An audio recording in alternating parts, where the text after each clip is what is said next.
Welcome to our English learning video series. Today, we're going to explore an essential word, usually.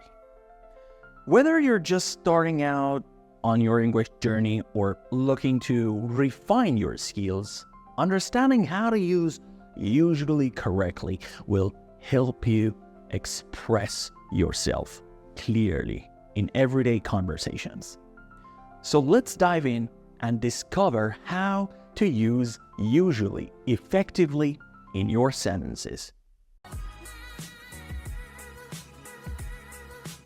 90% usually.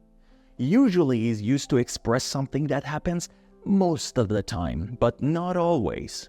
It is commonly placed before the main verb. For example, I usually eat breakfast at 7 o'clock in the morning. They usually go for a walk in the evening. And there you have it. Now you know how to use usually in English sentences.